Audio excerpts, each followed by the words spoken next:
children, welcome back to your own channel CS Hirangedia, and I am back, your teacher Banerjee Pallavi, with another appreciation of poem and figures of speech. पहले भी मैंने कहा है आपको कि English में पढ़ना है तो मेक श्योर कि आपकी नोटबुक, आपका टेक्स्ट बुक, आपका पेन, पेंसिल सब कुछ रेडी रहे। अभी तो आपके लिए एक नया सिस्टम भी आ गया है जो आपका फेवरेट होता है, व्हाट्सअप। हमेशा ही व्हाट्सअप पे रहते हैं आप। अब व्हाट्सअप पे आप स्टडी भी कर सकते हो। हमारे लिए आप जो भी क्वेश्चन पुट अप करेंगे वो हम आपको सॉल्व करने की पूरी कोशिश करेंगे। आपको अगर अप्रिशिएशन में कोई प्रॉब्लम है, फिगर्स ऑफ स्पीच में कोई प्रॉब्लम है, प्रोज में कोई प्रॉब्लम है, या कोई grammar related any queries about English, you can just drop me a text in the WhatsApp. उसके लिए आपको चैनल को सब्सक्राइब करना पड़ेगा, बेल आइकन को हिट ज़रूर कीजिए ताकि आपको वीडियोज़ आते रहे। वीडियो अच्छा लगे तो शेयर एंड लाइक ज़रूर कीजिएगा। चलिए देखते हैं हम आपका 2.5 जो है वो मेरा फेवरेट पोम है। मुझे बहुत पसंद है वो, क्योंकि फादर्स के बारे में बात करना बहुत कम लोग पसंद करते हैं और करते ही नहीं हैं फादर्स के बारे में। नॉर्मली लोग माँ के बारे में हम ज़्यादा बात करते हैं क्योंकि मम्मी हमेशा घर में होती हैं, पर डैड जो होते हैं वो बहुत इंपॉर्टेंट कैरेक्टर है हमारे लाइफ में। इतने इम्पॉर्टेंट है लेकिन फिर भी लोग उनका ध्यान नहीं देते हैं। आई होप आप वीडियो अगर पहले देखा होगा तो उसके बाद से अपने डैड का ध्यान रख रहे होंगे। अब चलते हैं हम फादर रिटर्निंग होम की तरफ। दिलीप चित्रे ने अपने डैड के लिए लिखा हुआ है। उनका जन्म 17 सितंबर 1938 एंड उनकी जो देहांत हुई थी 10 दिसंबर 2009। अब अप्रिशिएशन ऑफ द पोम है, उसमें पोम का थोड़ा एक्सट्रैक्ट डालना है आपको, टोन ऑफ द पोम डालना है आपको, पोएट के बारे में पोएट का नाम लिखना है आपको, पोम किस बारे में है, क्या टोन है, क्या पोएटिक डिवाइसेस है वो लिखना है, क्योंकि आपका जो पोम है वो 4 मार्क का होता है। 4 मार्क्स का मतलब ये नहीं होता है कि 4 लाइन में ख़त्म कर दे, तो थोड़ा इसको एलाबरेट करते हैं। चलिए देखते हैं। After Father Returning Home by Dilip Chitre is a biographical sketch of the poet's father. It is a monologue that deals with the plight of a man. Plight of a man, जैसे fathers का दर्द, fathers का दुख, okay. Whereas he feels alienated with the very society that he built. यानी उन्होंने जो society build की है उसी सोसाइटी में, जैसे मैन मेड सोसाइटी में, मैन ने खुद ही बनाई ये सोसाइटी और उसी में वो अकेलापन महसूस कर रहे हैं। Here is the story of the greatest doer of his family, the old man who works hard for his family. यहाँ पे greatest doer का मतलब होता है जो इंसान अपने फैमिली के लिए सब कुछ करते हैं। The old man who works hard for his family suffers a pitiable suburban life. His family doesn't take care of him. He feels himself lonely in this crowded world and finds depression. ये pome का जो extract है वो दिया गया है कि कैसे वो अपने ही घर में अकेलापन महसूस कर रहे हैं। इतने सारे लोगों के बावजूद भी कोई उनका ध्यान नहीं देते। वो अकेले ही आते हैं, ट्रैवल करते हैं, अपने ही भी धुनकी में रहते हैं, अकेले घर पर आकर चाय पीते हैं, जो आपने पोम में देखा है। वो उसका थोड़ा एलाबरेट करके आपको इसमें लिखना है। फिर क्या है, थोड़ा लाइन देखते हैं हम। एलिनेशन का मतलब अकेलापन होता है, और estrangement, isolation and the dissolution of the self in the man-made world, जो जैसे मैंने बताया कि इंसान अपने ही बनाए हुए दुनिया में अकेला है। This 2 stanza poem, which has been written in the form of dramatic monologue, doesn't follow any rhyme scheme. तो इसका मतलब है पोम में कोई भी rhyme scheme नहीं है। As it is written in free verse. Rhyme scheme जब पोम में नहीं होता है rhyme scheme तो उसको free verse poem बोला जाता है। The lines in the poems clearly depict the miserable state of man in this busy and crowded world. ये जो लाइन्स है पोम के, उसमें क्या डेपिक्ट किया गया है, मतलब दर्शाया गया है कि क्या दर्शाया गया है कि जो मैन, जो इस वर्ल्ड में, जो वर्ल्ड उन्होंने खुद बनाया है, clearly depict the miserable state of man in is busy and crowded world. इतने लोग हैं, इतने लोग बिजी है, वहीं पे वो अकेला महसूस कर रहा है। The poet uses numerous figures of speech. देखिए, मैंने कहा फिगर्स ऑफ स्पीच बहुत इंपॉर्टेंट होता है। फिगर्स ऑफ स्पीच यूज़ करेंगे तो ही पोएटिक इफेक्ट आता है। लैंग्वेज के इफेक्ट फिगर्स ऑफ स्पीच से ही आता है। अब देखिए, क्या क्या फिगर्स ऑफ स्पीच यूज़ किया है? न्यूमरस मतलब बहुत सारे यूज़ किया है, such as alliteration, consonance, metaphor, onomatopoeia, paradox, personification, repetition, simile and transferred epithet. A number of them are there. Let's see. The language used by the poet is very simple and straightforward. बहुत ही simple और straightforward language use किया गया है. उसके बाद it paints a vivid picture of the tiring routine of the poet's father and communicates his pathetic condition through the use of enjambment, where one line of the poem continues into the next, indicates the succession of the worsening state of the father's condition. एंजाइनमेंट का मतलब होता है कि वह कहीं वो stanza change नहीं हुआ, एक के बाद स्टैंजा उससे ही रिलेटेड था, because it is not a rhyme scheme नहीं है ना, फ्री वर्स है. तो फ्री वर्स में मोस्ट ऑफ द टाइम यही होता है कि जो लैंग्वेज जो सेंटेंस होता है उसके बाद वो connected, second sentence connected, third sentence connected.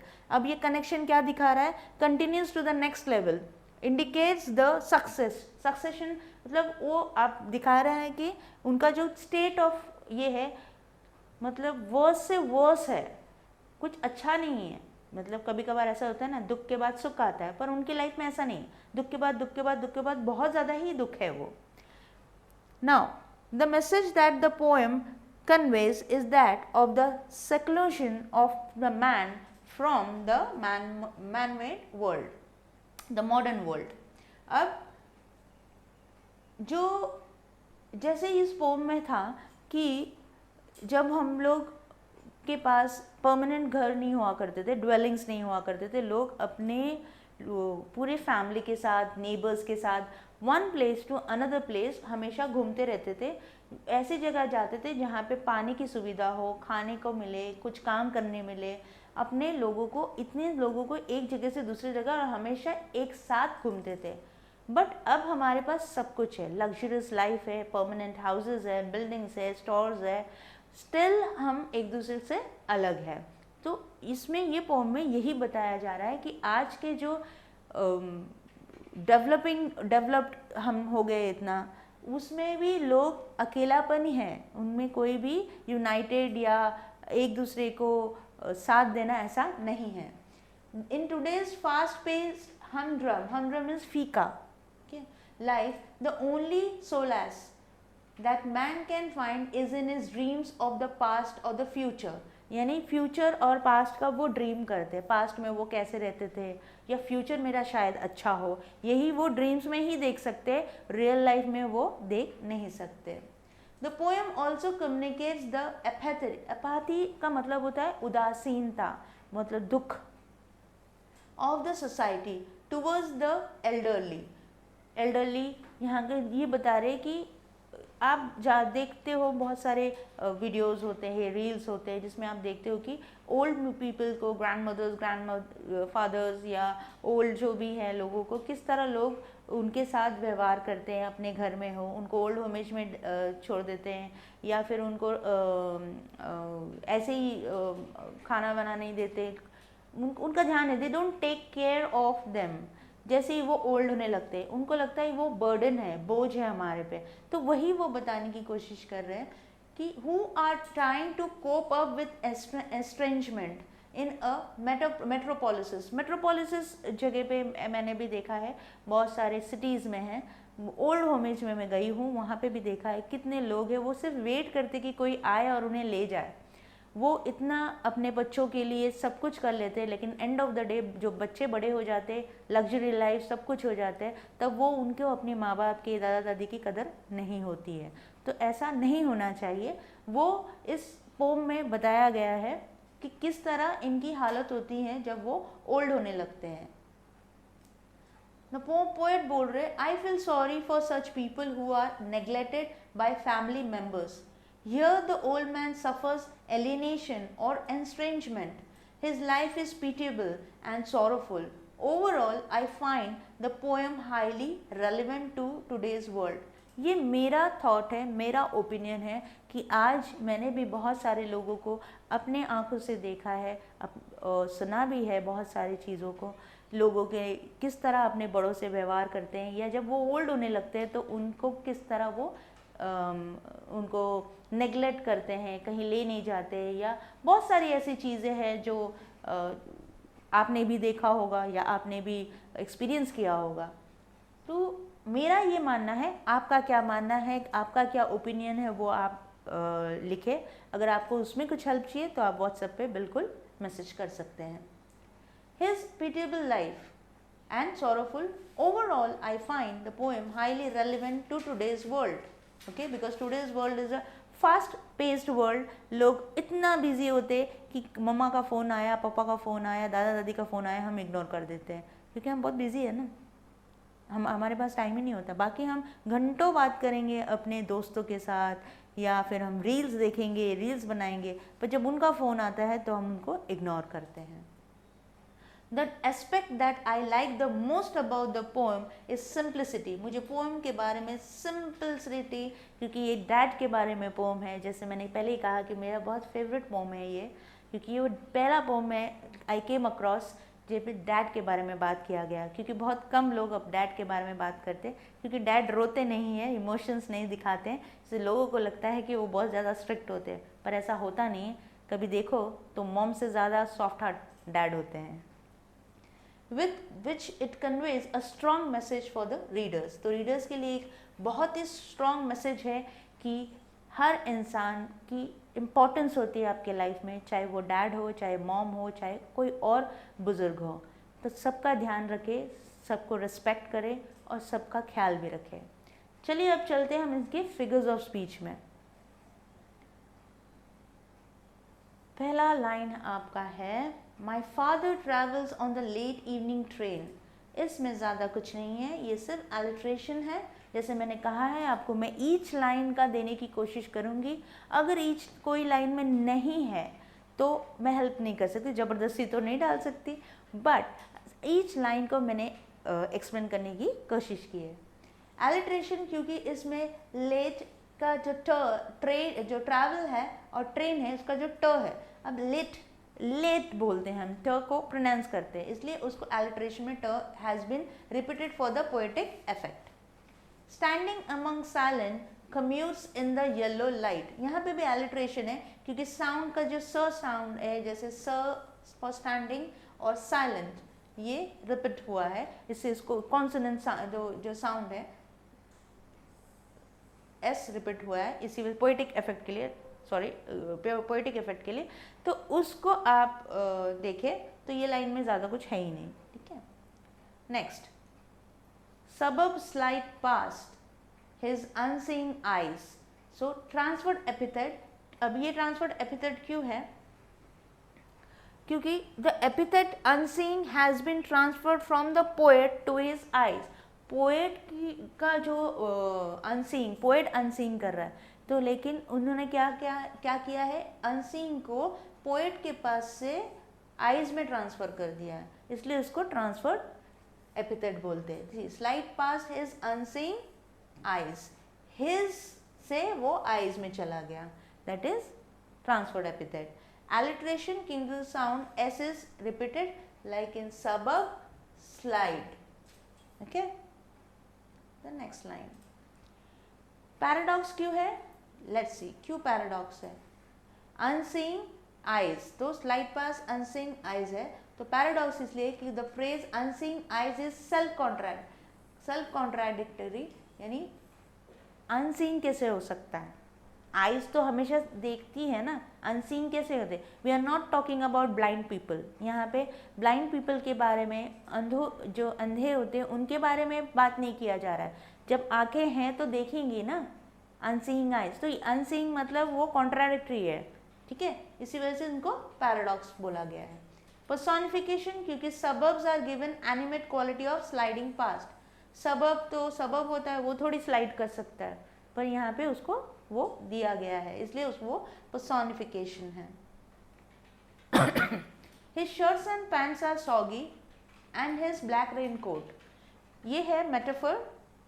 Metaphor क्यों है?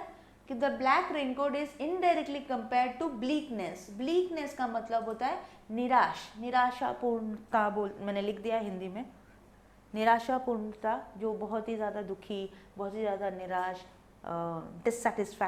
Dissatisfied of the rainy day, इसी वजह से उसको मेटाफोर बोला जाता है। Raincoat black is indirectly compare to ब्लीकनेस।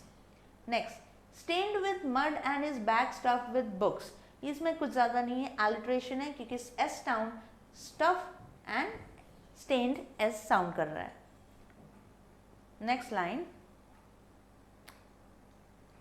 his eyes dimmed by age fade homeward through the humid monsoon light। अब इसमें 3 है, transferred epithet, metaphor, alliteration. Okay, now transferred epithet क्यों है? क्योंकि the epithet humid has been transferred from weather to the night. Climate होता है humid, जो होता है वो वेदर होता है, और उसको ट्रांसफर कर दिया नाइट को, जो एक समय होता है, राइट। मेटाफर, मेटाफर क्यों? The eyes that fade homeward are indirectly compared to weariness. Weariness से कंपेयर्ड मतलब वो थक गए हुए। एलिट्रेशन क्यों? कि the line sound H, H sound है his home humid. Okay, let's go to the next line. Now I can see him getting off the train like a word dropped from a long sentence। इसको simile बोलते हैं, ये line में simile है। अब क्यों है simile? The action of the father of getting off from the crowded train is directly compared to a word being dropped from the long sentence. The word like is used, और like भी use किया गया है यहाँ पे, right. Simile में तो like use ही होता है, राइट, इसी वजह से। Next, he hurries back across the length of the grey platform। अब ये जो मेटाफर क्यों बोला है कि जो grey platform is indirectly compare to father's old age. अगर आप पोम को अच्छे से पढ़ोगे तब आपको पता चलेगा कि जो ग्रे प्लेटफॉर्म इसलिए बोला क्योंकि वो सीमेंट का बना हुआ है, ऑफ कोर्स सीमेंट का बना हुआ है, लेकिन जो फादर की एज जो है वो भी वो ग्रे एज है, मतलब वो एजिंग है, तो दैट इज द रीज़न ये मेटाफर है। उसके बाद क्रॉस एलिट्रेशन क्यों है? क्योंकि साउंड जो एच है वो रिपीट हुआ है, ही में रिपीट हुआ है और हरिज में, he hurries. Okay, so now the crosses the railway line, so जो एल है एंड लेन है ये रिपीट हुआ है यहाँ पे, तो ये यहाँ एल है, बाय मिस्टेक यहाँ पे आई लिखा गया है, तो ये एल रहेगा, ठीक है। तो आप इसका करेक्शन कर ले, जब भी आप देखें तो इसको करेक्शन कर दे, ये एल है। एल जो लाइन एंड लेन को रिपीट किया गया इसलिए एलिट्रेशन है। His chappals are sticky with mud, but he hurries onward. In this line, sound H is again repeated, where it is his and hurries. जैसे मैंने आपको पहले बताया कि मैंने हर लाइन को एक्सप्लेन करने की कोशिश की है ताकि कोई भी लाइन आपकी नहीं छूटे। अब यहाँ देखते हैं क्या है। Home again I see him drinking weak tea, eating a stale chapati, reading a book. अब in this line, chapati represents food, okay. जो चपाती है ये होल, खाली वो चपाती नहीं खा रहे, वो स्टेल चपाती, मतलब यहाँ पे फूड को बोला गया है, तो दिस इज फूड हियर,